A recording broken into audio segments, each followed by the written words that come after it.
चलिए आज की वीडियो में आप सभी का बहुत बहुत स्वागत है। जैसा कि हमने पिछली वीडियो में पढ़ा था कि धातु अधातु कार्बोनेट बाइकार्बोनेट इनसे सभी से विग्रह किस प्रकार से करते हैं, सारे विग्रह कंप्लीट करते हुए आज का अपने पास टॉपिक है अम्ल का जलीय विलयन। अब अम्ल क्या होता है ये आपको हमने पढ़ा रखा है स्टार्टिंग से। अब इसका जलीय विलयन देखना है अपन को, तो स्टार्टिंग से देखना कि अम्ल के जलीय विलयन में हाइड्रोजन आयन क्या होता है, H+ आयन को अपन क्या बोलेंगे, हाइड्रोजन आयन या हाइड्रोनियम आयन।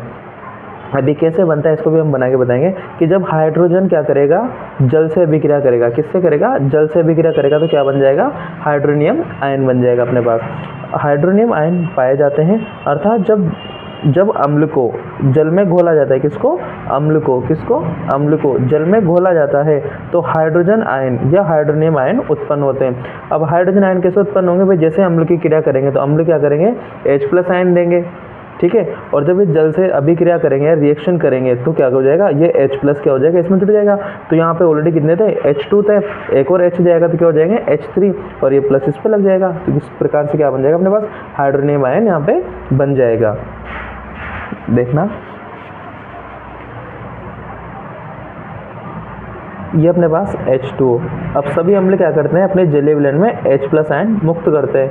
अब जैसे अपने इसकी क्रिया करवाई तो यहाँ पे H2 थे, ये H भी इससे जुड़ेगा तो यहाँ पे कितने हो जाएंगे H3O। ये ऑलरेडी इस पर कोई चार्ज नहीं था, अभी इसने H+ से क्रिया की तो H तो इससे जुड़ गया तो H3 हो गए। अब O पे क्या आ जाएगा, यहाँ पे प्लस आ जाएगा तो इसको अपन क्या बोल देंगे, हाइड्रोनियम आयन। इसको ध्यान रखना, आपसे पूछा जाए हाइड्रोनियम आयन का फॉर्मूला बताइए तो उस अपन इसको बता देंगे क्या। चलिए अब यहाँ पे HCl के अभिक्रिया किससे करानी है अपन को, जल से करानी है। क्या बनेगा H3O प्लस यहाँ से क्लोराइड आयन यहाँ से बाहर निकल जाएगा। कैसे देखना,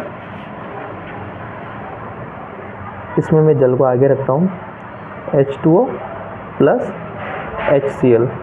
अब आपको पता है कि HCl किस में टूटता है, तो ये H+ और Cl- में, तो यहाँ से आपके पास क्लोराइड आयन तो यहाँ से बाहर मुक्त, ठीक है हो गया। अब ये H किससे जुड़ेगा, यहाँ पे जैसा कि अभी हमने देखा है यहाँ पे, तो क्या हो जाएगा H3O+, क्या बन गया आपके पास, हाइड्रोनियम आयन बन गया।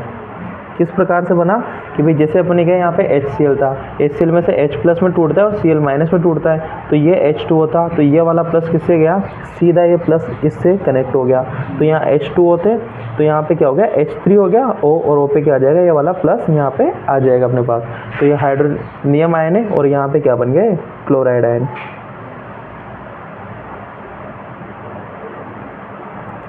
ये तो था अपने अम्ल का जलीय विलयन, कई बार पूछ लेता है इस टॉपिक से। अब आ रहा है आपके क्षारक का जलीय विलयन। तो अम्ल तो क्या करते हैं, H+ आयन देते हैं और क्षारक क्या करेंगे, OH- आयन देंगे। क्या क्षारक जलीय विलयन में OH- आयन देते हैं, जिन्हें क्या बोलते हैं अपन, हाइड्रोक्साइड आयन बोलते हैं। क्या बोलेंगे बच्चों, जिन्हें अपन हाइड्रोक्साइड आयन कहते हैं। जल में घुलनशील क्षारक को, सबसे इंपॉर्टेंट डेफिनेशन है कि क्षारक और क्षार में क्या अंतर है। क्षारक आपको पढ़ा रखा है। अब क्षार किसे कहते हैं, जल में घुलनशील क्षारक को क्या बोलते हैं अपन, क्षार कहते हैं। क्या बोलते हैं, जल में घुलनशील क्षारक को क्षार कहते हैं। Example NaOH। अब यहाँ पे क्या लगा रखा है अपन ने, AQ क्या होता है, इसकी जलीय अवस्था होती है। इसका नाम क्या होता है, सोडियम हाइड्रोक्साइड। देखो सोडियम हाइड्रोक्साइड है, किस किस में टूटता है, Na+ में और OH- में आयन में यहाँ पे आपके टूट जाएगा। सब पे AQ लगा रखा है, क्यों, क्योंकि जल के अंदर अभिक्रिया हो रही है। KOH पोटेशियम हाइड्रोक्साइड, यहाँ पे पोटेशियम आयन अलग हो जाएंगे और हाइड्रोक्साइड आयन अलग हो जाएंगे। क्यों, क्योंकि क्षारक क्या करते हैं, जल में अपने अपने आयनों में टूट जाएंगे और क्षारक जल में क्या करते हैं, OH- आयन देते हैं और अम्ल क्या करते हैं, H+ आयन देंगे। MgOH2 तो यहाँ पे Mg+2। अब Mg पे +2 क्यों आया, हमने आपको बता रखा है जब अपन ने संयुक्ता निकालना सीखा था कि वे मैग्नीशियम के बाह्यतम कोश में 2 इलेक्ट्रॉन होते हैं तो वो 2 इलेक्ट्रॉनों को त्याग देगा, और जब इसने 2 इलेक्ट्रॉन को त्यागा तो इस पर कौन सा चार्ज आ गया, प्लस चार्ज, और 2 इलेक्ट्रॉन त्यागे तो +2 चार्ज यहाँ पे आ गया। ये मैग्नीशियम आयन है, इधर के तीनों क्या हो जाएंगे अपने पास, हाइड्रोक्साइड आयन। तो ये तो था अम्ल का जलीय विलयन और क्षारक का जलीय विलयन। ये दोनों टॉपिक्स कंप्लीट हो गए। आपके अगला टॉपिक आ रहा है तनुकरण। इसको बड़े ही आसान तरीके से हम आपको समझाने का प्रयास कर रहे हैं और बिल्कुल अच्छे से आप समझते जाइए, वीडियो में एंड तक बने रहिए कि भाई तनुकरण क्या होता है। तनुकरण जल में अम्लीय क्षारक को मिलाने पर हाइड्रोनियम आयन या हाइड्रोक्साइड आयन की सांद्रता, सांद्रता का मतलब होता है क्वांटिटी या मात्रा, प्रति इकाई आयतन में कमी होती है, इसे तनुकरण कहते हैं। जल में अम्लीय क्षारक मिलाने पर, किसमें? जल में अम्लीय क्षारक मिलाने पर हाइड्रोनियम आयन या हाइड्रोक्साइड आयन की सांद्रता या मात्रा प्रति इकाई आयतन में कमी होती है, इसे तनुकरण कहते हैं। जल की अम्लीय क्षारक के साथ अभिक्रिया अत्यंत ऊष्माक्षेपी होती है। भाई जैसे अपन जल को क्या है सीधा अम्लीय क्षारक के साथ डालेंगे तो ऊष्माक्षेपी होती है, अत्यधिक, मतलब क्या करेगा, बहुत ज़्यादा मात्रा में ऊर्जा को उत्पन्न करेगा। क्या तो कभी भी क्या करते हैं अपन जल में डायरेक्ट अम्ल क्षारक को नहीं मिलाते हैं, इसके अंदर अम्ल क्षारक को मिलाते हैं तथा इस रासायनिक अभिक्रिया में बहुत अधिक मात्रा में ऊर्जा उत्पन्न होती है। इस कारण अम्लीय क्षारक का तनुकरण सावधानीपूर्वक किया जाता है। कभी भी अपन अम्लीय क्षारक में डायरेक्ट जल को नहीं मिलाएंगे, जल लेंगे, जल के अंदर थोड़ी मात्रा में क्या करेंगे अपन अम्लीय क्षारक को मिलाएंगे। अगर आपने डायरेक्ट एसिड में या बेस में जल को डाल दिया तो वो ब्लास्ट भी हो सकता है क्या, या आपको नुकसान भी पहुंचा सकता है क्या। ये तो था तनुकरण। अम्ल क्वेश्चन है आपके, अम्ल को तनुकृत करते समय मतलब क्या करना है, अम्ल का अपन को तनुकरण करना है। अम्ल को तनुकृत करते समय यह क्यों अनुशंसित, मतलब ये क्यों ध्यान रखना चाहिए कि अम्ल को जल में मिलाना चाहिए, अम्ल को जल में मिलाना चाहिए, न कि जल को अम्ल में। देखना, हम जानते हैं कि अम्ल की जल के साथ अभिक्रिया अत्यंत ऊष्माक्षेपी होती है। ऊष्माक्षेपी अभिक्रिया क्या होती है, जिसमें ऊष्मा का उत्सर्जन होता है, क्या कहलाएगा वो, ऊष्माक्षेपी अभिक्रिया कहलाएगा। यदि जल को अम्ल में मिलाया जाए तो ऊष्माक्षेपी अभिक्रिया होती है तथा बहुत अधिक मात्रा में क्या होगा, यहाँ से अपने पास बहुत अधिक मात्रा में ऊष्मा उत्पन्न होती है, जिससे अम्ल आश्फलित होकर, आश्फलित का मतलब होता है उबलना, क्या होता है इसका मतलब, उबलना। जैसे कोई सी भी चीज़ अपन क्या करते हैं गर्म करते हैं तो वो क्या आश्फलित होने लगती है, मतलब कि उबलने लग जाती है। जैसे पानी, दूध को आप गर्म करोगे तो वो क्या हो जाएगा, उबलना स्टार्ट हो जाएगा। आश्फलित होकर पात्र के बाहर आ सकता है, क्या हो सकता है, पात्र के बाहर। भाई कोई भी चीज़ उबलेगी तो क्या होगा, वहाँ से निकलने का प्रयास करेगा, तो पात्र के बाहर आ सकता है, जो हमारी त्वचा को जला सकता है। अब जब भी अपन प्रैक्टिकल करेंगे अपने हाथों से करेंगे, ठीक है। अगर आपने ग्लव्स वगैरह नहीं पहने या आपने कुछ ज़्यादा गलत रिएक्शन करा दी तो वो क्या है, आपके हाथों को, आपकी स्किन को भी क्या कर सकता है, डैमेज कर सकता है, जला सकता है। तथा अधिक मात्रा में ऊष्मा उत्पन्न होने से कांच का पात्र भी टूट सकता है, कांच का पात्र भी टूट सकता है, जो हमारे स्वास्थ्य के लिए हानिकारक है।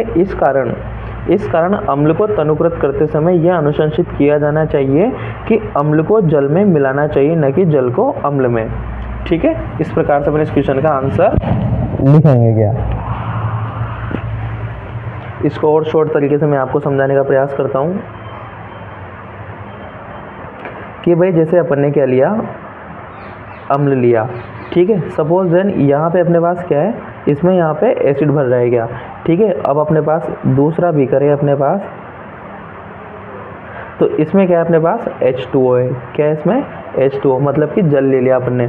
अब अपन डायरेक्ट इसमें डालेंगे तो ये क्या हो जाएगा, ब्लास्ट भी हो सकता है, तो ये टूट सकता है। अब अगर आप इसके पास यहाँ पे खड़े हो तो ये आपकी स्किन वगैरह को क्या कर देगा, डैमेज कर देगा। तो कभी भी आप जल को सीधा एसिड में नहीं डालोगे। अब अपन क्या लेंगे, एक अलग से पात्र लेंगे, बीकर ले लिया, इसमें अपन ने पहले क्या मिलाया, H2O मिला लिया, ठीक है। फिर इसमें क्या करेंगे अपन, इसमें फिर अपन क्या करेंगे, अम्ल मिलाएंगे, क्या करेंगे, अम्ल मिलाएंगे, वो भी थोड़ी मात्रा में। कभी कभी ज़्यादा आप इस डाल दोगे तो क्या हो जाएगा, ये आश्फलित हो जाएगा। मैंने बोला है आश्फलित, आश्फलित का मतलब क्या होता है, उबलना। अब ये जब इसमें उबलेगा तो क्या होगा, बाहर निकलेगा उबल के, ठीक है। अब ये उबलेगा तो ये आपकी स्किन को डैमेज करेगा, तो इसलिए अपन को ये बिल्कुल सुरक्षित रखना चाहिए कि हमेशा अपन क्या करेंगे, जल को अम्ल में कभी भी नहीं मिलाना है, क्या, ठीक है। अम्ल को किस में मिलाएंगे अपन, जल में।